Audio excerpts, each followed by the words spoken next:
Hi guys, ಹೇಗಿದ್ದಾರೆ? So ನಾವು ಇವತ್ತು ಹೋಗ್ತಿದ್ದೇವೆ ಕಾಂತಾರದ ಫಸ್ಟ್ ಶೋ ನೋಡ್ಲಿಕ್ಕೆ. ಇಡೀ ವರ್ಲ್ಡ್ ಅಲ್ಲಿ 3 ಕಂಟ್ರಿಯಲ್ಲಿ ರಿಲೀಸ್ ಆಗ್ತುಂಟು ಈ ಶೋ. ಅದರಲ್ಲಿ ನಾವು ಸೋ ಮಚ್ ಹ್ಯಾಪಿ ಬಿಕಾಸ್ ಇದು one of the countries Dubai. So ಇದನ್ನು ನಮಗೆ ತೋರಿಸಿದ್ದಾರೆ Fortune Group. And thank you so much Praveen. Thank you Kantara, thank you reception. Guys, ಇಡೀ ವರ್ಲ್ಡ್ ಅಲ್ಲಿ ಖಾಲಿ 3 ಪ್ರೀಮಿಯರ್ ಶೋ ರಿಲೀಸ್ ಆಗಿದೆ on 1st of October. So I am very happy ಇದರದೊಂದು part ಆಗ್ಲಿಕ್ಕೆ.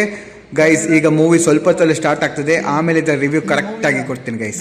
ಪ್ರಪಂಚದಲ್ಲಿ 3 ಶೋ ಮಾತ್ರ ಆಗ್ತಾ ಇದೆ ಇವತ್ತು. ನಾಳೆ ಬೆಳಿಗ್ಗೆ 6:30 ಇಂದ ಎಲ್ಲ ಕಡೆಯಲ್ಲಿ ಚಾಲು ಆಗ್ತಾ ಇದೆ. ಅದರಿಂದ ನಾವು ಬಂದಂತ ಎಲ್ಲ ಕನ್ನಡಿಗರಿಗೆ, ನಮ್ಮ ಕನ್ನಡದ ಹಾಗೂ ಕಾಂತಾರ ರಿಷಬ್ನ ಮೇಲೆ ಅಭಿಮಾನ ಬಂದಂತ ಎಲ್ಲರಿಗೂ ಕೂಡ ರಿಷಬ್ ಹಾಗೂ ಅವರ ಕಾಂತಾರ ತಂಡದ ಪರವಾಗಿ ಎಲ್ಲರಿಗೆ ಹಾರ್ದಿಕ ಸ್ವಾಗತ, ಸುಸ್ವಾಗತ. ಪ್ರೀಮಿಯರ್ ಶೋ ಆದುದರಿಂದ ಕೇಕ್ ಕಟ್ಟಿಂಗ್ ಹಾಗೆ ಒಂದು ಸಣ್ಣ ಸೆಲೆಬ್ರೇಷನ್ ಮಾಡಲಿಕ್ಕೆ ಇದ್ದಾರೆ. ಸೊ ದುಬೈದು ಗಣ್ಯ ವ್ಯಕ್ತಿ ಮತ್ತೆ ಇಲ್ಲಿದು ಲೋಕಲ್ ಸೇರಿದ್ದಾರೆ. ಸೊ ತುಂಬಾ ಖುಷಿ ಆಗ್ತಿದೆ ಇದರ ಒಂದು ಪಾರ್ಟ್ ಆಗಿ ಇರಲಿಕ್ಕೆ. ಹಾಗೂ ಬೆಂಗಳೂರಲ್ಲಿರುವಂತಹ ಒಂದು ಪ್ರೀಮಿಯರ್ ಶೋ ನಾನ್ ಕನ್ನಡದ ಎಷ್ಟು ಸೋಷಿಯಲ್ ಮೀಡಿಯಾ ಅಥವಾ ಎಲ್ಲ